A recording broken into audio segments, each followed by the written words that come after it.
Um, your brain is actually bringing physical glucose to process the words, string the sentences together, and, extract the meaning. Yeah, it's literal physical work. Exactly.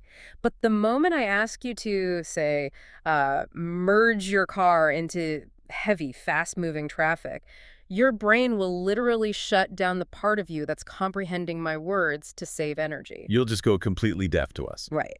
You'll go totally deaf to this deep dive. Because today we are looking at the stark biological limits of your rationality.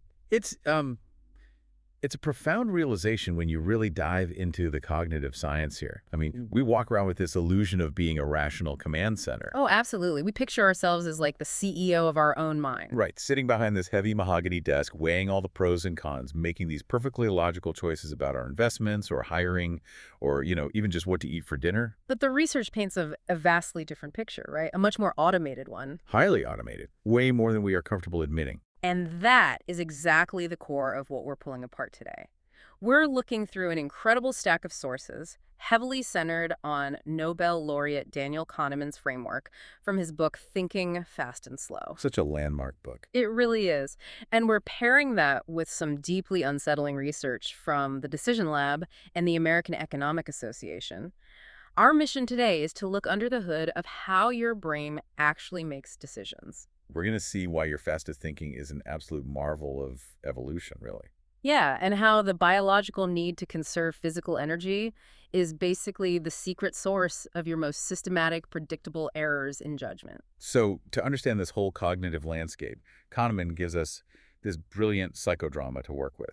He divides our mental life into two very different operating systems. System 1 and System 2. Right, System 1 and System 2. Now, a vital caveat to establish right up front, and the sources are very clear on this, these are not literal physical structures in your head. So I can't, point to an MRI scan and say, oh, there's System 1 lighting up right there in the corner. No, not at all.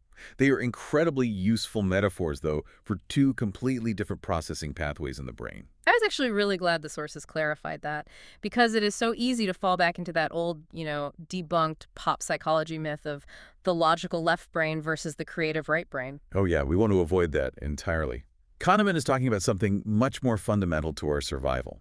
So, System 1, that's our fast, automatic, intuitive processing. Okay, so give me an example of System 1 in action. Well, if you read words on a giant billboard as you drive past, or if you instantly detect hostility in a stranger's voice, or slam on the brakes when a car swerves, that is all System 1. Just instant, no thought required. Exactly.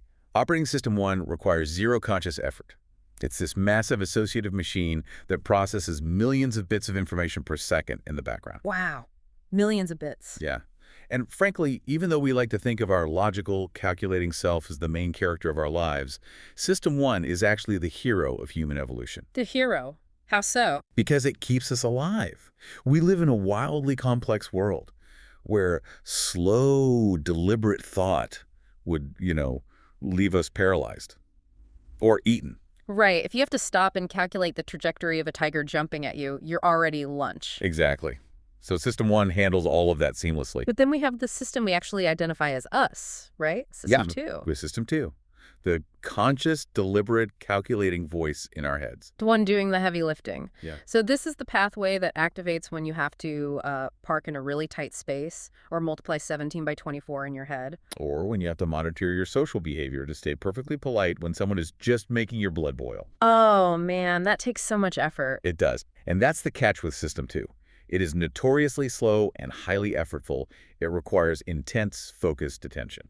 Okay, let's unpack this with an analogy, because it sounds like System 1 is basically the plane's automatic pilot, right? Handling 99% of the flight effortlessly. I like that, yeah. While System 2 is the human pilot who only grabs the controls during a severe storm or, when a really complex maneuver is required. That is a perfect way to look at it. Yeah. Because if that pilot's attention is drawn away, System 2 simply drops the ball. It's entirely dependent on your working memory, which is a very finite resource. But here is where I get hung up on the evolutionary logic of it all. If System 2 is the smart one, the one that can follow rules, do math, suppress our worst impulses, why wouldn't evolution just leave that system running all the time? Right, why not be smart all the time? Exactly. Why do we default to the automatic pilot for almost our entire lives? Well, it comes down to what psychologists call the law of least effort. Mental work is not just a feeling, It is literally physical exertion. Physical exertion, like lifting weights. Basically, yeah. System 2 is inherently lazy because cognitive effort costs actual biological energy. The brain consumes an enormous amount of our daily caloric intake. I think I read it's like 20% of our calories, right? Just for the brain. Right around there, yes. So from an evolutionary standpoint, in a hunter-gatherer environment, wasting precious glucose on deep, deliberate thinking when a quick, intuitive reaction will do the job, that's a terrible survival strategy. You just starve to death from overthinking. Literally. We are biologically wired to conserve mental energy whenever we possibly can. Which totally reframes the phrase mental effort for me. I was looking at Kahneman's early experiments with pupil dilation, and it really drives home how physical this whole process is. Oh, the pupil experiments are fascinating. Yeah, they gave subjects these highly demanding cognitive tasks, like the add 3 exercise. Have you ever tried that one? I have. It's where you have to hold a string of numbers in your head, right? Right, you hold the numbers and add 3 to each one and recite them back to a rhythmic metronome. It sounds impossible. It is a brutal test of working memory. System 2 is forced to sprint at absolute maximum capacity just to keep up. And while the subjects were doing this, they had cameras recording their eyes, and their pupils visibly dilated, sometimes by 50% of their original area. Just massive dilation. Yeah, and their heart rate spiked. Plus, we know from modern neurobiology that blood glucose levels actively plummet during this kind of intense cognitive reasoning. Your brain is literally draining the battery. So if System 2 requires so much effort, what happens to our bodies when it's forced to work that hard? Well, the nervous system fundamentally alters how it distributes energy. Because System 2 has such a strict capacity limit, it acts like a fiercely loyal bodyguard for whatever the primary task is. Okay, so it protects the math problem at all costs. Exactly. It routes all available metabolic energy to the prefrontal cortex to solve that problem. And to Ah. do that, it has to actively pull power away from other perceptive systems. So it's literally like a tripped circuit breaker in a house. Like, to keep the heavy machinery running in the garage, System 2 draws all the power and just shuts off the lights in the living room and the kitchen. That is exactly what happens. Yeah. It's the literal shutting down of perception. When System 2 is fully engaged, we become functionally physically blind to other stimuli in our environment. Wow. Which explains the phenomenon of inattentional blindness perfectly, doesn't it? Oh, absolutely. Like the famous Christopher Shabris and Daniel Simon's experiment. The invisible gorilla. Yes. For anyone who hasn't seen it, you watch a video of people passing a basketball. You're instructed to count the passes made by the team in white. Which is a heavy System 2 task. You really have to focus. Right, and because you are so focused, you completely miss the person in a full gorilla suit walking right through the middle of the game. It's wild to watch people miss it. Like, your visual cortex takes in the light bouncing off the gorilla, but your brain just refuses to spend the energy to process it. The gorilla experiment is a classic, obviously, but the research from the American Economic Association takes this cognitive blind spot out of the laboratory and scales it up to systemic corporate behavior. Right. They look at what they term ethical inattentional blindness. Yes. That is a phenomenal phrase. How does that actually manifest in a real-world environment? Well, think about a corporate structure where a team is given an intensely demanding, highly specific metric to hit, Like, slashing the cost of a supply chain by 15%. or hitting some incredibly aggressive quarterly sales quota.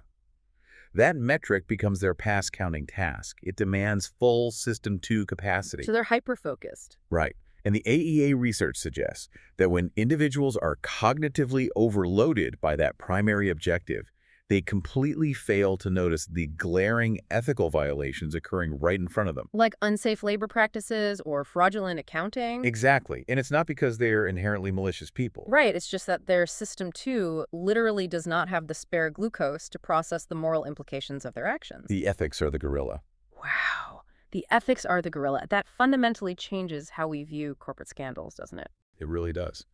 We tend to assume there are these massive conscious conspiracies, but often it's just a catastrophic failure of cognitive bandwidth. The system is pushed to the red line, and the moral periphery goes entirely dark. Okay, so we've established what happens when the brain is redlining and burning maximum glucose. But what terrifies me from Kahneman's work is what happens when we aren't overloaded at all. When things are easy. Yeah. What happens when we are perfectly relaxed and System 2 is just being lazy? Well, this brings us to the danger of cognitive ease. It shows just how much blind faith we put in our own intuition. Kahneman and his colleague Shane Frederick demonstrated this beautifully with something called the cognitive reflection test. Is this the famous bat and ball That's puzzle? the one. Let's do it for a listener. Okay, yeah. So a bat and a ball cost $1.10 in total. Right. And the bat costs exactly $1 more than the ball. How much does the ball cost? And everyone's gut immediately screams 10 cents. It does. It feels perfectly right. It arrives in your consciousness smoothly, fluently, and with this overwhelming sense of certainty. But obviously, let's walk through the math. Wait, if the ball is 10 cents and the bat is $1 more, the bat would be $1.10. Add them up, the total is $1.20, so the math just doesn't work. Not at all. The real answer has to be a 5-cent ball and a $1.05 bat. But here's where it gets really interesting. The sources note that more than 50% of students at Harvard, MIT, and Princeton fail this test. And over 80% at other universities fail. Right, so I have to challenge the premise here. Are we really saying that the brightest, most Ivy League minds in the country cannot do basic first-grade subtraction? No, you're hitting on the critical distinction here between intelligence and rationality. It has absolutely nothing to do with mathematical ability. So what's going on? If you told those exact same students to simply check their work, 100% of them would find the error instantly. The failure is entirely in the supervisory role of System 2.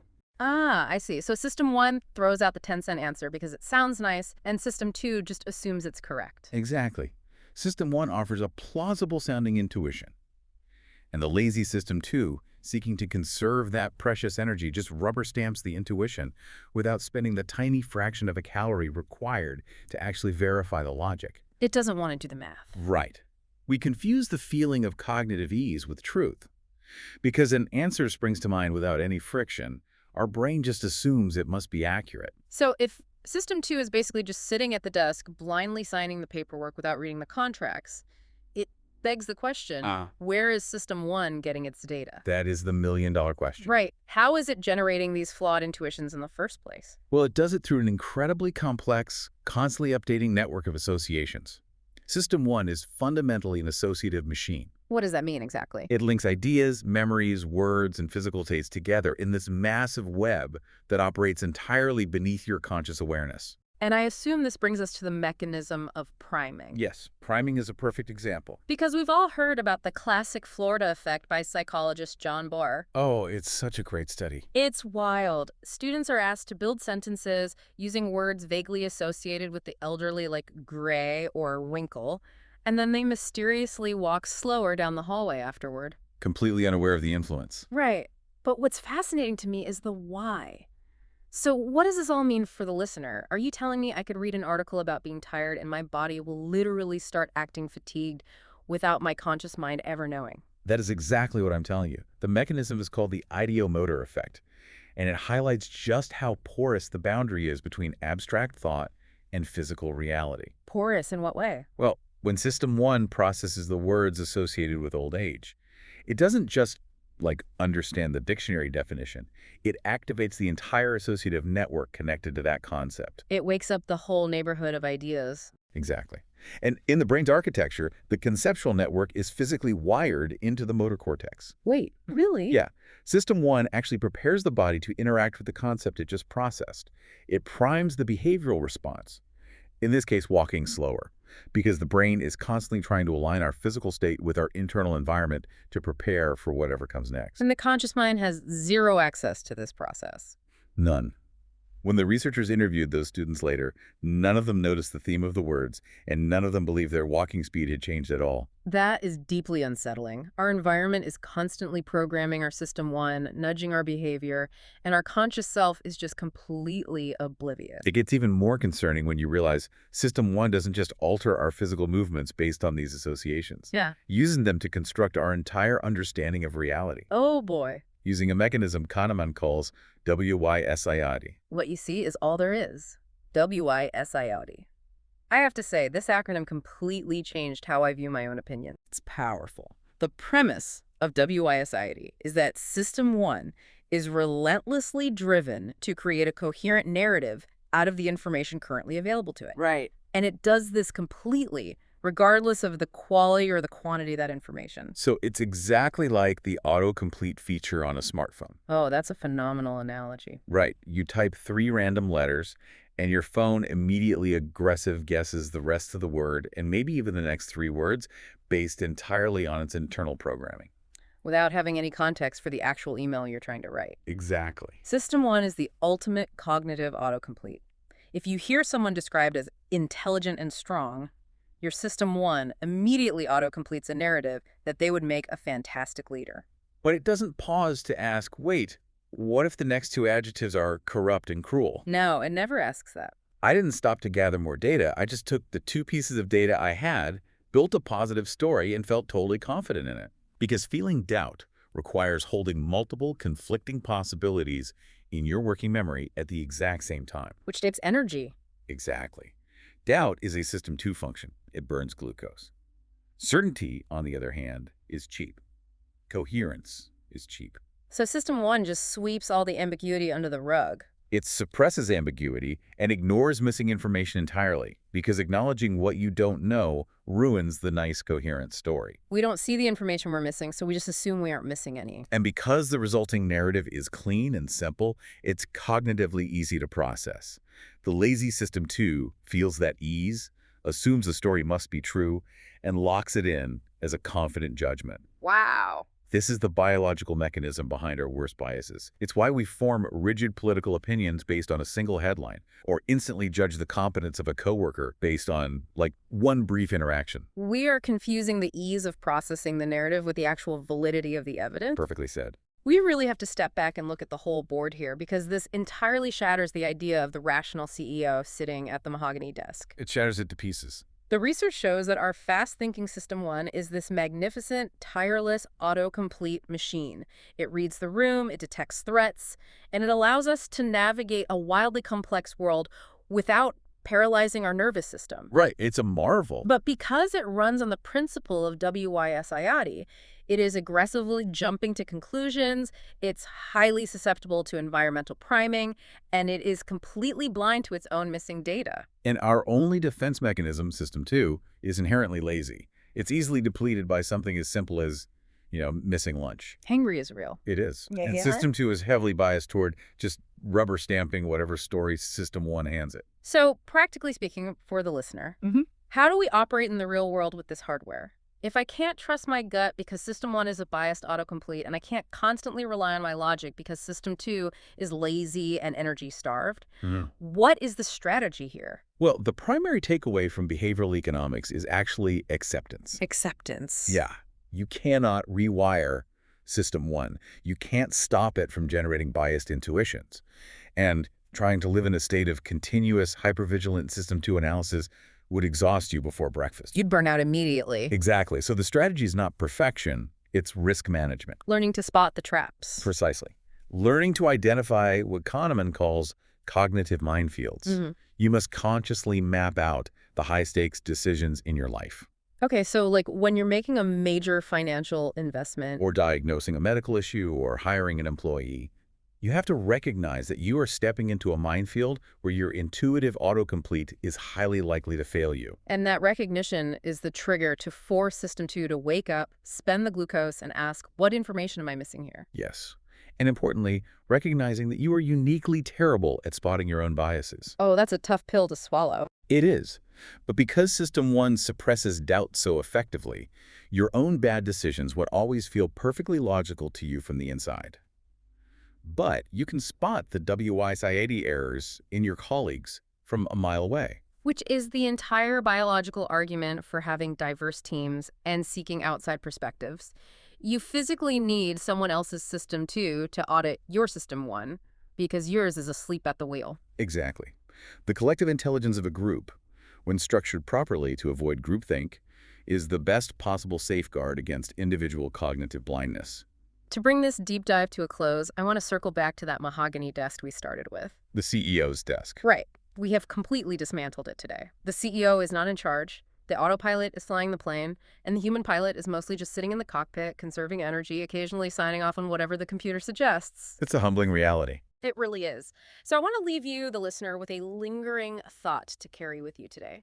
If our deepest beliefs, our fastest judgments, and our most fiercely held political and social choices are often just the result of a lazy System 2 rubber stamping a convenient, coherent story spun by System 1 out of incredibly limited fragments of information, how many of your decisions are actually yours? And how many are just your nervous system taking the biological path of least resistance?